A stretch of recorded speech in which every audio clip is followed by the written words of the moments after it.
¿Cuál crees que es la salida que podemos plantear para recuperar la idea de socialismo en los términos en los que nosotros lo planteamos, recuperando los autores clásicos? Y que, como hemos visto, no solo ha sido ensuciada, sino también llevada a mucha confusión, que ha llevado a mucha confusión a los y las trabajadoras, a los estudiantes y más en general al pueblo pobre, si por así decirlo, ¿no? Sí, bueno, eh, algo de eso te comentaba en la pregunta anterior, ¿no? Eh, Exacto. sí, decía, o sea, básicamente nosotros nos parece claro, no se puede hablar de socialismo mientras subsista la gran propiedad capitalista, ¿no? Si no hay socialización, si la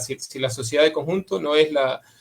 dueña y administradora de todas las grandes riquezas, recursos sociales y el fruto del trabajo. Y si no hay poder obrero, es decir, si los propios trabajadores, la clase social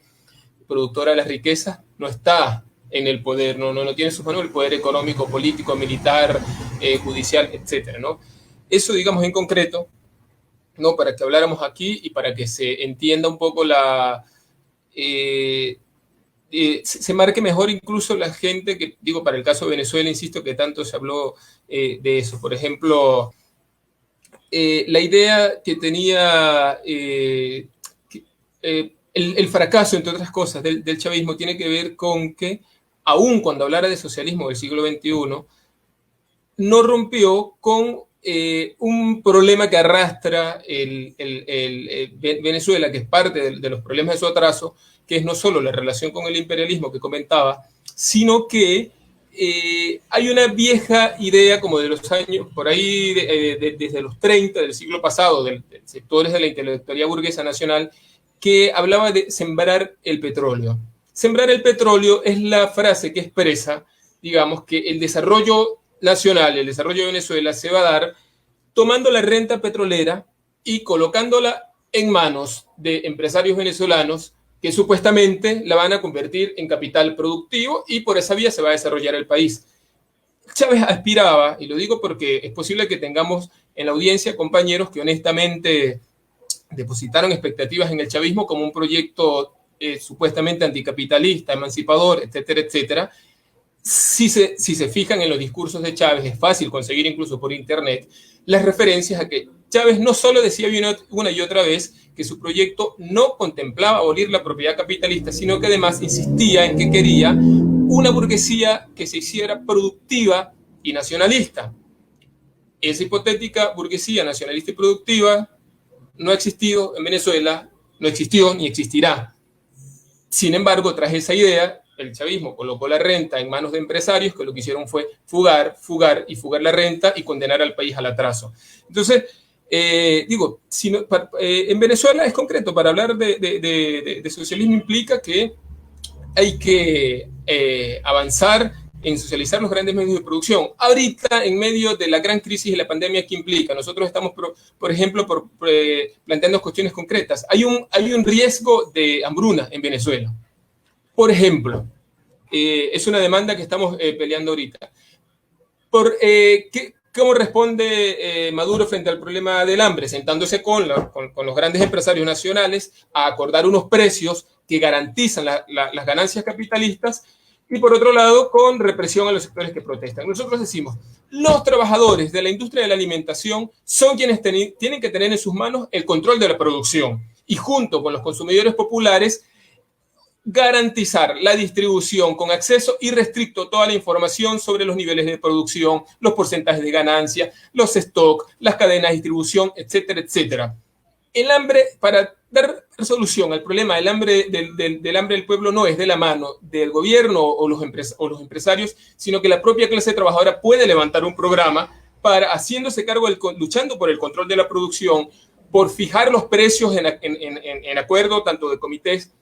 de trabajadores como con comités barriales, por ejemplo, es una respuesta contundente que la clase obrera pudiera dar y apunta precisamente a que surja de verdad, no de pantomima, como lo llevó a plantear el chavismo, de verdad un poder obrero y popular contrapuesto a los empresarios que se lucran con el hambre del pueblo, contrapuesto al gobierno y su burocracia estatal, en muchos casos militar, ¿no? Eso, digo, para no alargar más, es un ejemplo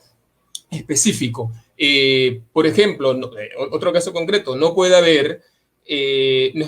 ni pensar, hablar de construir el socialismo en Venezuela si seguimos teniendo el gran capital transnacional chupando los recursos y las riquezas en el sector petrolero y en otros lugares claves de la economía nacional. Es decir, la industria nacional petrolera tiene que ser una industria 100% pública, estatal, pero no en manos de este Estado, sino bajo un verdadero control obrero, bajo control de los propios trabajadores y las comunidades. Y así toda una serie de medidas donde la clave es que a los grandes problemas nacionales, a los grandes problemas del pueblo trabajador, se responde con la posibilidad de que los propios trabajadores se conviertan en sujetos, no solo que lucha por las propias reivindicaciones y las reivindicaciones de las masas populares, sino que tiene la posibilidad de dar respuestas si se hace con el control de los principales, de los principales espacios de la producción nacional, de los principales resortes de la economía, lo que, por supuesto, abre la necesidad también de la lucha por el poder político. Si se desarrolla una dinámica donde la clase trabajadora pelea por su derecho a controlar la producción, donde la clase trabajadora se pelea contra los capitales imperialistas, por ejemplo, por desconocer la deuda externa, por expulsar a los capitales transnacionales, etcétera, etcétera. Y en ese camino teje una alianza obrera y popular donde se pelee junto con los sectores populares por el control de la producción, por fijar los precios, por la nacionalización de la banca para que los recursos de las finanzas estén al servicio de las necesidades populares, etcétera, etcétera. En ese camino, inevitablemente, surge también la necesidad de luchar, de definir quién controla el poder político y, en última instancia, el poder armado del país, ¿no? Sería la lucha abierta por el poder, por supuesto. Entonces, digamos, para bajarlo a tierra y no hacerlo más largo, es un ejemplo concreto de cómo ahora, frente a los grandes problemas de la crisis profunda que arrastra nuestro país, profundizados con lo de la pandemia, además, pudiera pelearse en términos concretos por una perspectiva realmente emancipadora que realmente abra camino a la posibilidad de una revolución obrera y popular en Venezuela, cosa que, como explicaba antes, estuvo muy lejos de ocurrir bajo el chavismo.